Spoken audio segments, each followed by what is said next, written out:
Muito bom dia, boa tarde ou boa noite, dependendo do momento em que nos ouve. Estamos aqui, Palavras Cruzadas, mais um episódio onde estaremos nos concentrando no estudo da lição número 2, segundo trimestre. Começou o trimestre que tem como tema principal as três mensagens cósmicas. Na semana passada estudamos a lição introdutória e nesta semana começamos a falar sobre a segunda lição, onde estudaremos sobre um momento decisivo. Estamos aqui na lição de hoje com o irmão Bessa e a minha pessoa, irmão Bessa, muito boa tarde. Como está? Olá, João. Tudo bem, João? É um Obrigado. privilégio estar contigo, hein? Agora já não é só o debate na nossa própria classe, agora é um debate para a igreja toda. E é um Amém. privilégio estar contigo. Que Deus nos É. abençoe. Amém, amém, amém. Sem mais delongas, vamos entrar naquele que é o estudo da lição, começando por dar uma ênfase no versuário. Irmão Bessa, quer ler para nós Apocalipse capítulo 14, verso 14 e o verso 11 para fazer a introdução do versuário? Ora, em Apocalipse 14, eu tenho aqui marcado 14, 14 e 15, em que olhei e eis uma nuvem branca e sentado sobre a nuvem um semelhante ao Filho do Homem, tendo na cabeça uma coroa de ouro e na mão uma foice afiada. Outro anjo saiu do santuário, gritando com voz forte para aquele que estava sentado sobre a nuvem: pegue a sua foice e comece a colher, pois chegou a hora da colheita, visto que os campos da terra já amadureceram. Eu não sei se o João quer continuar agora a fazer, portanto, o ênfase Não, está deste, à deste, vontade, está à vontade, irmão deste, Bessa. Tá à vontade. deste versículo, mas para mim aqui salta à evidência duas situações. A primeira situação em que Jesus, portanto, está numa nuvem branca, supõe-se, portanto, assim como ele subiu numa nuvem branca, que já está num período de a descer, e sentado sobre a nuvem, ele tem uma coroa, portanto, símbolo de que está vitorioso, Uhum. e tem uma foice, símbolo de que vai exatamente fazer a colheita. E aqui está a solenidade que nós temos que interpretar da sua vinda, da sua escolha e a posição que cada um está neste momento perante esse fenómeno que vai acontecer, que é a vinda de Jesus e a busca por parte dele de todos aqueles que lhe foram fiéis.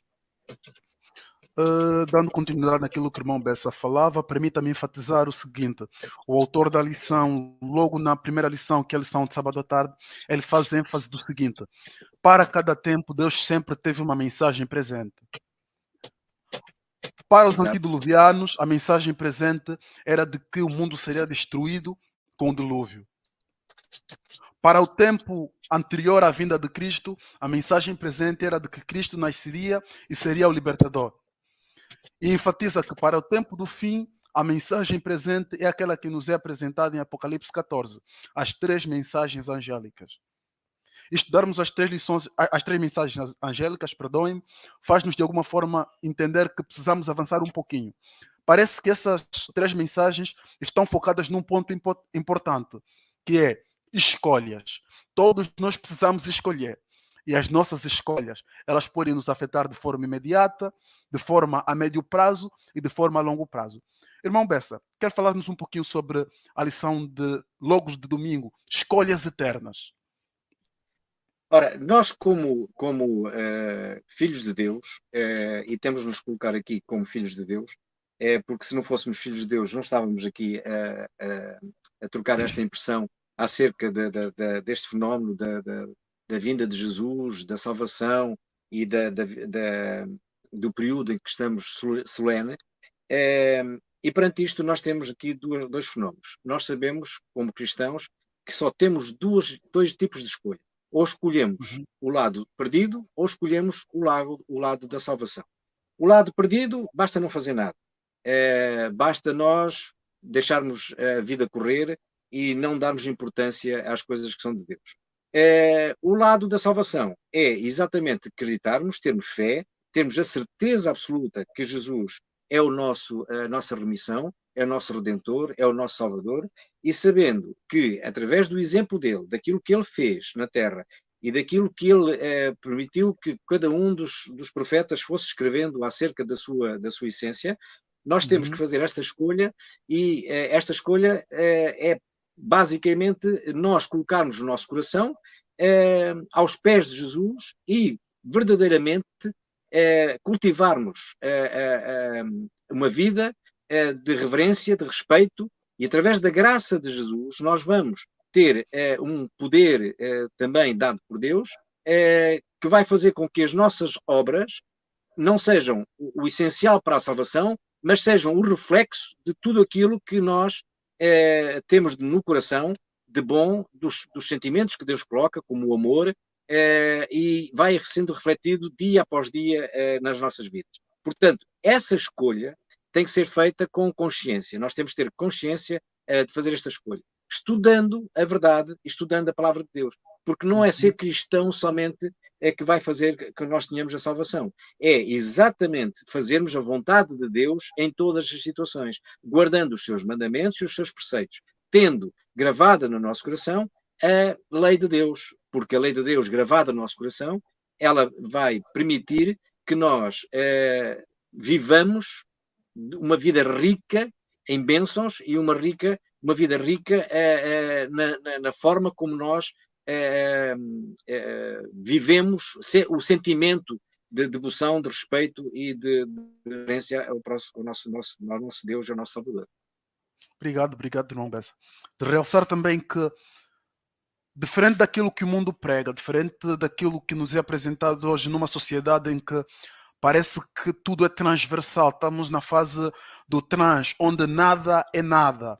Tudo é aquilo que nós queremos que seja. Somos convidados a nos posicionarmos, ou seja, temos a opção de fazer duas escolhas. Uma a favor de Cristo e do seu reino, uma contra Cristo e o seu reino. E como disse muito bem o irmão Bessa, por sermos seres humanos, estamos naturalmente destituídos da glória de Deus. E por isso somos pecadores. Lembrar que nós somos pecadores por natureza e não pelo que fazemos. O que quer dizer que por natureza estamos alienados de Deus. E Cristo nos dá a oferta de nos reconectarmos a Deus. Temos a oportunidade de escolher.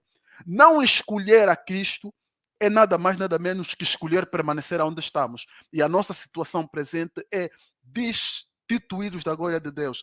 Por isso mesmo que todas as escolhas que fazemos hoje, no nosso dia a dia, estão contribuindo para aquela escolha maior que um dia deverá ser feita. Gostava de realçar mais alguma coisa, irmão Bessa? Uma parte é que Ellen White aqui, portanto, foca no fundo, no final deste dia, em que diz: Jesus não mudará nosso caráter em sua vinda. A obra de transformação tem que ser realizada agora.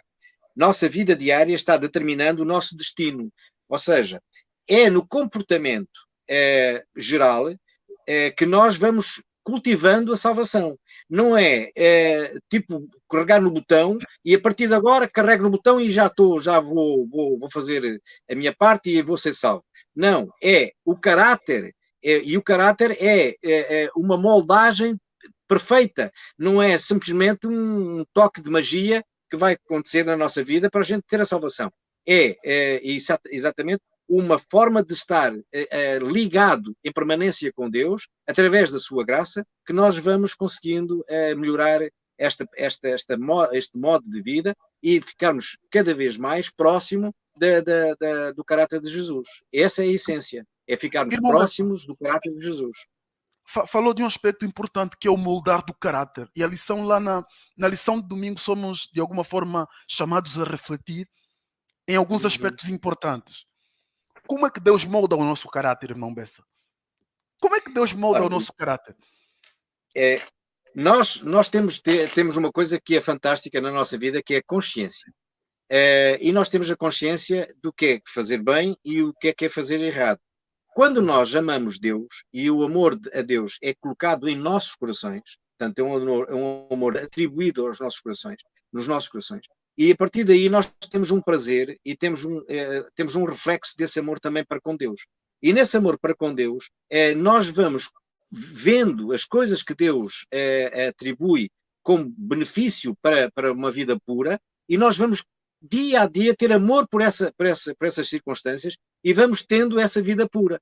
Ou seja, Eu não vou roubar ou deixar de roubar só porque a sociedade diz. Não, eu vou ter o sentimento perfeito de não molestar nunca o meu próximo e, tanto, não vou retirar nada daquilo que seja do meu próximo. Eu não vou matar. E não vou matar só porque, pronto, não tenho intenções de fazer mal. Não, eu vou ter dentro de mim um sentimento que não vou molestar o meu próximo, criando situação de mal-estar ao meu próximo, seja ele com dor, seja outra situação qualquer. Portanto, eu vou evitar sempre fazer mal ao meu próximo. O meu próximo é meu irmão. E em todas as situações, do adultério, todas as situações. E, essencialmente também nos primeiros 4 mandamentos. Eu vou ter no meu coração um amor genuíno pela lei de Deus, amando Deus sobre todas as coisas, não tendo nada que me substitua, portanto, não vai haver nada que substitua Deus, e vou ter reverência pelo dia solene que Deus me deu para eu estar em encontro permanente, uma festa semanal que eu tenho com o meu Deus, que é o encontro com Ele, que Ele permite que eu tenha isso e Ele ama esse encontro. E, portanto, eu vou ter isso dentro do meu coração em plenitude. Isso começa a ser uma postura perfeita e plena na minha vida, e isso começa a ser moldado no meu coração como um atributo e não como uma mera simpatia filosófica ou outra situação qualquer. É um amor genuíno. Isso provoca em mim depois uma conduta correta e as obras depois que eu vou tendo não são obras provocadas por eu querer, mas são obras reflexivas da vida que eu vou tendo em relação nesta relação que eu tenho com Deus e com o meu próximo também. Obrigado, irmão Bessa. Isso faz-me voltar ao que estudamos durante a semana de oração jovem, semana essa que Exato. terminou ontem, e o delegado, o pastor, falava de algo muito importante. O conhecimento de Deus, ou seja, Deus não é alguém que se pode conhecer intelectualmente, ou que pode conhecer-se apenas de forma teórica. Ele precisa ser experimentado. Deus molda, e tal qual disse o irmão Bessa muito bem, Deus molda o nosso caráter. Toda vez que o experimentamos, aprendemos a amar as coisas que Deus ama, aprendemos a odiar as coisas que Deus odeia. E quando o nosso ser entrar em conflito com as coisas que nós amamos e não são puras, recebemos de Deus força suficiente, tal qual disse Paulo. Filipenses 1,6. Aquele que começou em nós a boa obra, vai aperfeiçoá-la até a vinda de Cristo Jesus. Obrigado, irmão Bessa. Muito obrigado, muito obrigado. Na lição de segunda-feira, somos convidados a contemplar o Filho do Homem. Irmão Bessa, o Filho do Homem. Ora, nós muitas vezes, e através da filosofia que vem desde os primórdios do homem, muitas vezes temos aqui algumas dificuldades de perceber este título que é o Filho do Homem. Pensamos, pela expressão e pela tradução normal, Filho do Homem é mais um ser humano. Não, este Filho do Homem é um ser especial e que nós devemos ter em atenção isto. É Deus transformado, encarnado em homem, filho de uma mulher, mas nós temos que entender que é Deus. E este ser que nós temos como Cristo, Jesus Cristo, nós temos que ter a certeza que Ele é o nosso Deus também.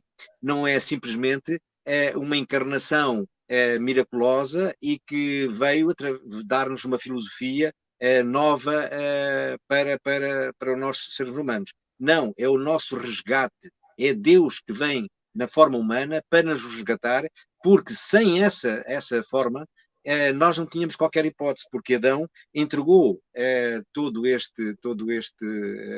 esta terra e todos nós, seres viventes, entregou-os de plenitude ao inimigo. E Deus, amando de tal maneira cada um de nós, independentemente de sermos pecadores, Ele criou um plano que já estava desde o início, e este ser que nós temos aqui, Filho do Homem, não é mais nem menos que o Filho de Deus, Jesus Cristo, que veio exatamente para nos resgatar e para permitir que nós possamos vir a ter a vida eterna que Ele planeou desde o princípio. Porque desde o princípio nós fomos criação sua para a eternidade. Simplesmente fomos vencidos. E ao sermos vencidos, há um plano de resgate, e esse plano de resgate é feito pelo Filho do Homem, Jesus Cristo, em plenitude. Uma pergunta, se calhar, para apimentar um pouquinho mais a conversa, irmão Bessa. Jesus tinha tantos títulos. Jesus é o princípio e o fim. Jesus é o alfa e o ômega. Jesus é a testemunha fiel. Jesus é o leão da tribo de Judá. Jesus é a geração de Davi.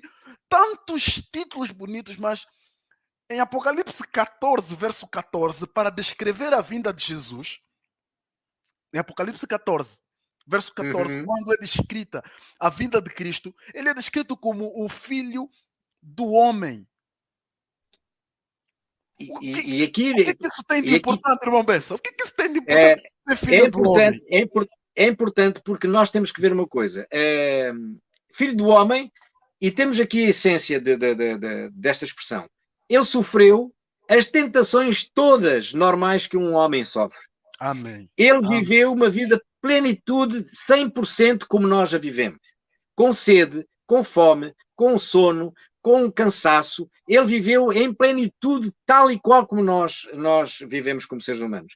Ele teve uma vida projetada tal e como nós temos projetada, com o nascimento desde criança, a aprender a gatinhar, a ser adolescente, a ter os problemas da adolescência, a ser adulto, e, entretanto, o diabo fez com que, portanto, a vida dele não chegasse, como a minha, que já tenho 64, portanto, chegou aos 33 anos e completou-se a profecia perfeita em relação ao plano que Deus tinha. E, portanto, filho do homem, exatamente, porque é 100%, e sofreu 100% tal e qual como nós, dentro das mesmas qualidades que nós temos. Nós também temos uma qualidade que é dada por Deus. Só somos tentados acima ou abaixo das nossas possibilidades. Nós estamos acima do poder da tentação.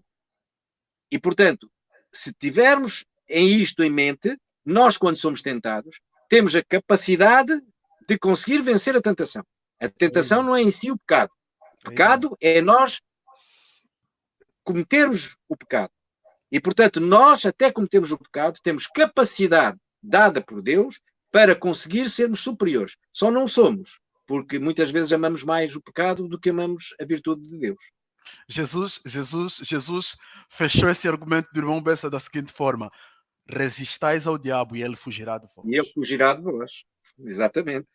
Irmãos, se nós entendermos que São João capítulo 3, verso 16, quando João escreve as palavras de Cristo dizendo: porque Deus amou o mundo de tal maneira que deu o seu Filho unigênito para que todo aquele que nele crê não pereça, mas tenha vida eterna. Se nós entendermos esse texto, vamos perceber o seguinte: Ellen White escreve e diz: Jesus não foi dado para a raça humana apenas para salvar. Jesus foi dado como membro da família humana. E a certeza de que Jesus é membro da família humana nos faz lembrar primeiro os pontos que o irmão Bessa frisou, mas também nos faz lembrar uma coisa: que temos à direita do Pai, no céu, alguém que, semelhante a nós, venceu todas as tentações possíveis. E mais. Faz favor, irmão Bessa. E mais, Jesus, pela eternidade, vai ter a forma humana. Amém. E, portanto, vai estar à direita de Deus sempre na forma humana, como nosso irmão. Portanto, isto é de uma excelência, é uma coisa, pronto, que nós devíamos dar honras toda a nossa vida por termos realmente um Deus que nos representa em plenitude. Em plenitude. É muito amor. É um amor muito grande mesmo. Irmão Bessa, agora temos no céu, falamos da volta do Filho do Homem, é verdade, mas fechando aqui a lição de segunda-feira, concluímos que temos no céu alguém que pela eternidade vai permanecer sendo humano como nós somos. Exatamente. A pergunta agora, passando já para a lição seguinte, é: o julgamento no céu é para nos amedrontar ou para nos acalmar porque é em favor dos santos? Nós, como seres humanos, temos medo, porque nós pecamos muito. Mas temos de ter a certeza que Deus nos perdoa e os nossos pecados serão esquecidos para sempre. Portanto, o nosso caráter é que vai estar no céu, e o nosso caráter e eu aqui vou buscar a história do ladrão na cruz. nós dizemos assim, epá, mas como é que foi possível em segundos aquele ladrão ter o caráter para estar no céu? Não foi em segundos que ele teve o caráter para estar no céu.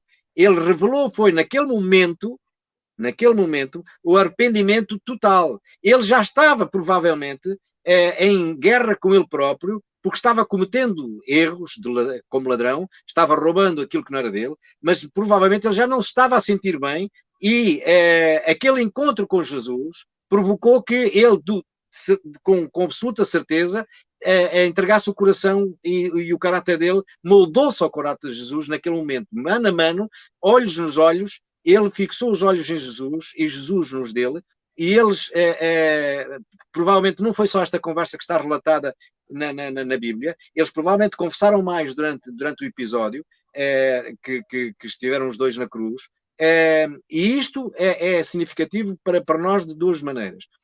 Uma, a nossa relação com Deus tem que ser uma relação total, abrangente, e quando é total e abrangente, não há nada que fique de pecado dentro de nós, porque nós, ao colocarmos Deus e o Espírito Santo dentro da nossa vida, basicamente a nossa vida começa a ser totalmente diferente.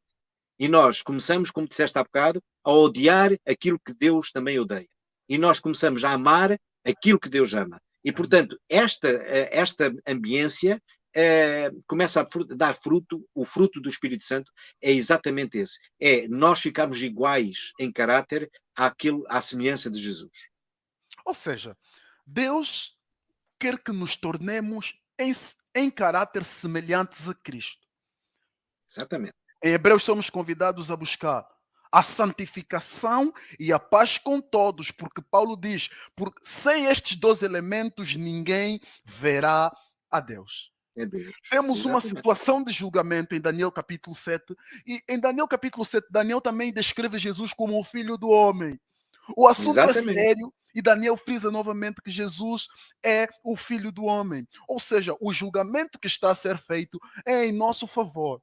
Enquanto seres humanos, somos convidados a nos regozijar no julgamento que Jesus faz, porque ele faz esse julgamento em prol da nossa salvação, para vindicar primeiro o caráter de Deus e segundo, vindicar o nosso caráter, que não é puro, sim, mas que torna-se puro por aceitarmos os méritos de Cristo Jesus.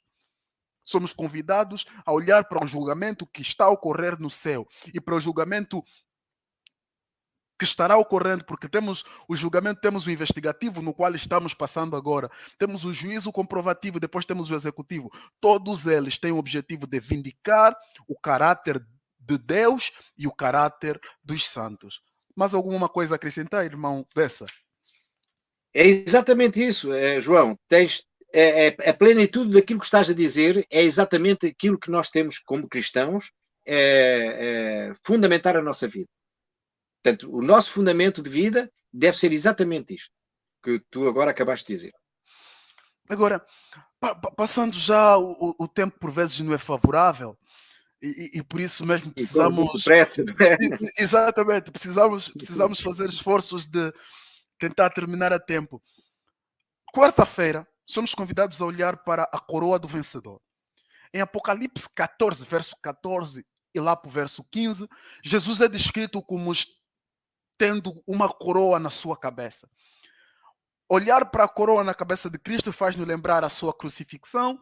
Cristo está sendo crucificado e lhe é colocado uma coroa de espinhos. Qual a diferença das duas coroas? Porque Jesus parece que na sua primeira vinda já foi coroado e agora na sua segunda vinda ele vem novamente coroado. Qual é a diferença, irmão Bessa?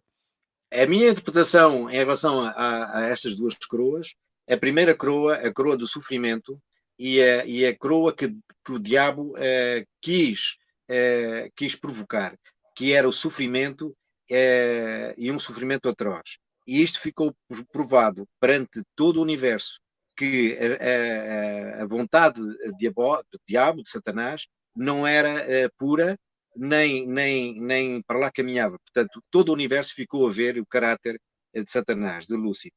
A coroa da vitória que Deus nos dá e a coroa que ele vai ter também é a coroa sobre exatamente esta maldade.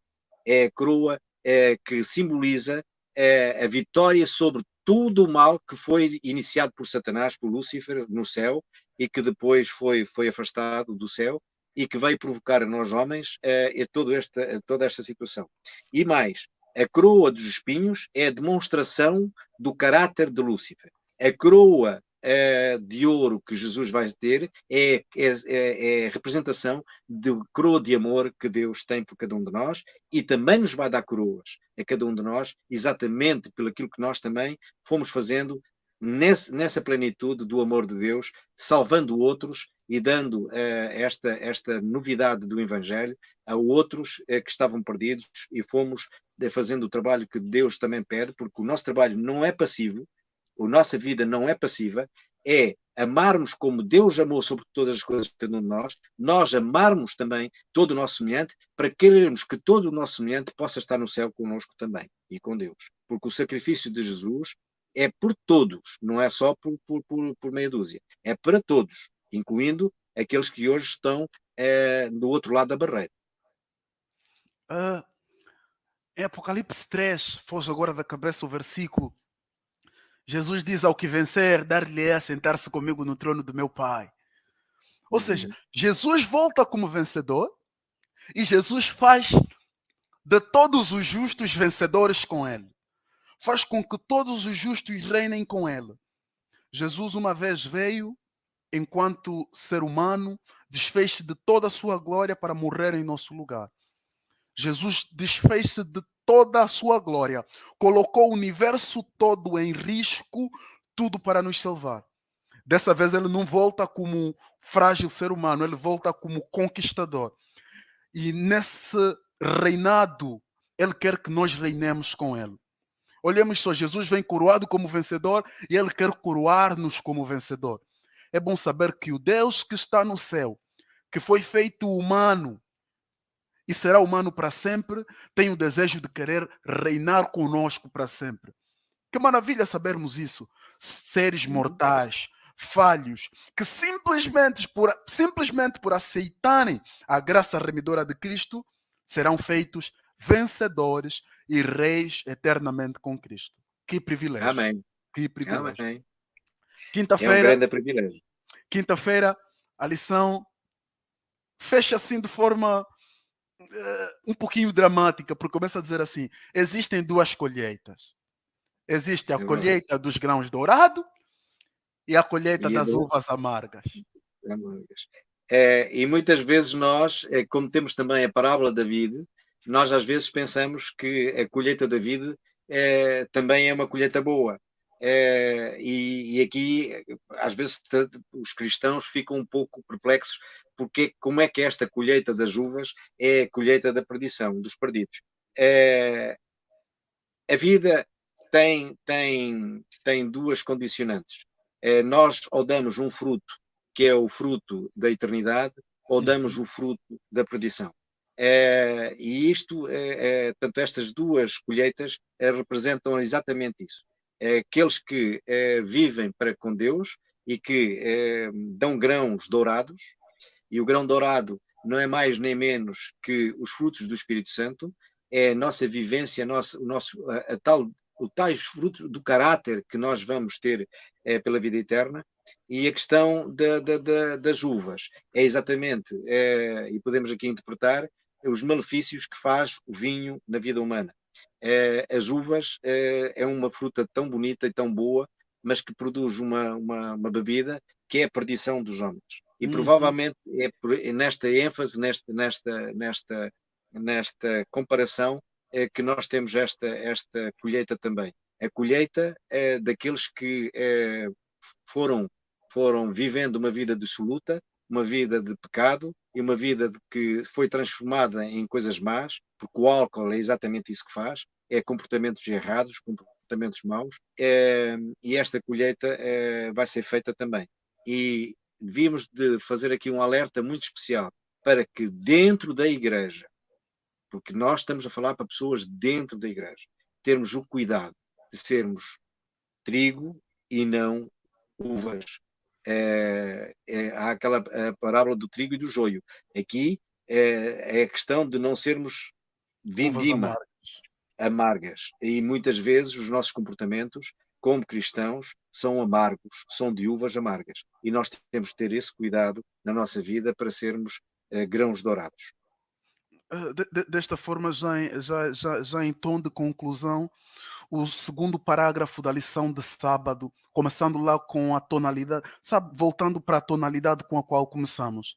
O segundo parágrafo diz assim: a mensagem dos 3 anjos é a mensagem final de misericórdia de Jesus. Um chamado que nos leva de confiarmos na nossa própria justiça e confiarmos na justiça de Jesus para nos justificarmos, para nos santificarmos e no fim do tempo para sermos glorificados.